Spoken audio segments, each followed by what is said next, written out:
So far, we have covered the first two aspects of how the ism is used in a sentence. And in this lesson, we are starting the third one.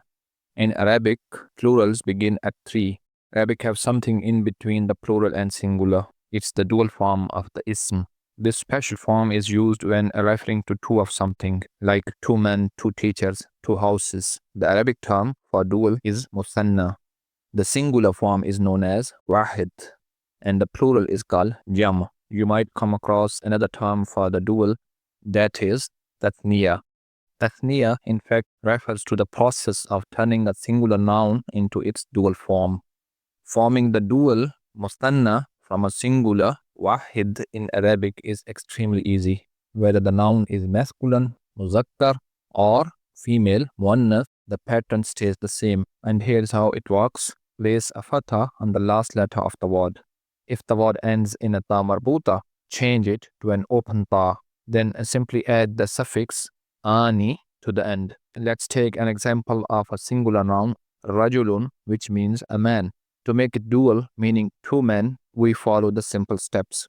First, identify the last letter in rajulun and its lam. We place a fatḥah on it, so rajulun becomes rajula. Since the last letter isn't a ta marbūṭah, so we skip that step. Now add the suffix ani and we get rajulani, which means 2 men. Rajulun, singular, and rajulani is dual. Now let's look at a feminine example, the word imra'atun, which means a woman. This word ends in ta marbūṭah, so we will see how that affects the dual formation. Step 1, place a fatḥah on the last consonant. Imra'atun becomes imra'ata. Step 2, change the ta marbūṭah into an open ta. Now it's again imra'ata, but with open ta. Finally, we add the dual suffix ani and we get imra'atani, which means 2 women. Adjectives in Arabic, being a type of ism, also follow the same pattern of singular and dual forms. To make a dual from a singular adjective, we apply the exact same steps used when converting nouns from singular to dual. Tawilun means long or tall, and following the steps we just learned, its dual form is tawilani. The feminine form, tawilatun, becomes tawilatani. Now let's look at 2 sentences using these adjectives. The singular sentence is ar-rajulu tawilun. The man is tall. And of course, we are just practicing simple nominal sentences, which are sentences without verbs. To say the 2 men are tall, we need the dual forms. The musannā of ar-rajulu is ar-rajulani, and the dual of tawilun is tawilani. So the sentence becomes ar-rajulani tawilani. Now let's try the feminine version of the sentence. The word imra'atun, meaning a woman, becomes al-marratu when we add alif lam to make it definite. Imra'atu, a woman, al-marratu, the woman. So the singular sentence is al-marratu tawilatun. The woman is tall. To form the dual from it, we change both the noun and the adjective. Al-marratu becomes al-marratani and tawilatun becomes tawilatani. The sentence becomes al-marratani tawilatani. Under the topic of ism, we also have pronouns. We saw singular forms of pronouns in our earlier videos, but they have dual forms also because they are subtypes of the ism. And all Arabic asma have singular, dual, and plural forms. First we have damir, which is the plural of ism damir. And if you can recall from the second video of Arabic grammar series, damir are personal pronouns. In the first person, singular form, ana is for I and nahnu for both we, plural and dual. We don't have any extra word for the dual form in the first person, so we use nahnu. But in the second person, anta is used for male and anti for female.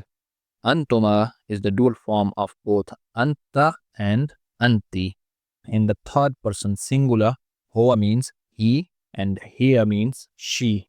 The dual of huwa and hiya is huma. Let's make a few sentences with these dual pronouns. She is a teacher, hiya muallimatun. And for he is a teacher, huwa muallimun. The two are male teachers, huma muallimani. And for the feminine version of this sentence, huma muallimatani. The fourth type of ism ma'rifah we discussed was ism ishara. Small ashara are the demonstrative pronouns. This, that, these, and those. Haza is used for this masculine singular, and for dual masculine we'll say hazani. Hazihi is used for this singular feminine, and the musannā of hazihi is hatani. Haza rajulun, this is a man, and the dual form is hazani rajulani. And for a female we say hazihi imra'atun, she is a woman, and the dual form will be hatani imra'atani, these are two women. Zalika is used for that masculine, and the musannā of zalika is zanika. Zanika waladani, those are two boys. Tilka for that feminine, and the dual form is tanika. Tanika bintani, those are two girls. Ism mawsul is normally used after the verb. We can't practice complex verbal sentences, but earlier we saw two examples of ism mawsul. Ism mawsul is, by the way, the relative pronoun. Allazi is used for singular masculine noun, and the dual of allazi is alladhani. Allati is feminine singular relative pronoun, and the dual form is allatani. Allazi, allazani. Allati, allatani. And we will practice them in detail after understanding verbal sentences. In our last lesson, we learned many nouns to help us understand gender, especially using the ta marbūṭah. Now we can also use those same nouns to practice forming dual nouns. I recommend writing them down on paper to reinforce what you have learned. The first noun is mu'minun, and the feminine gender is mu'minatun. The dual of mu'minun is mu'minani, and the dual of mu'minatun is mu'minatani. Then we have a similar noun to mu'minun, muslimun, and the dual form is muslimani. The feminine form of muslimun is muslimatun, and the musannā is muslimatani. Saikun is driver, and saikani are two drivers. Saikatun is female driver, and saikatani are two female drivers. You can practice these simple nouns and check your answers using the downloadable reference. The link is in the description. And also here are a few nominal sentences to help you practice dual nouns. And in the next video, we will discuss how to form plurals in Arabic.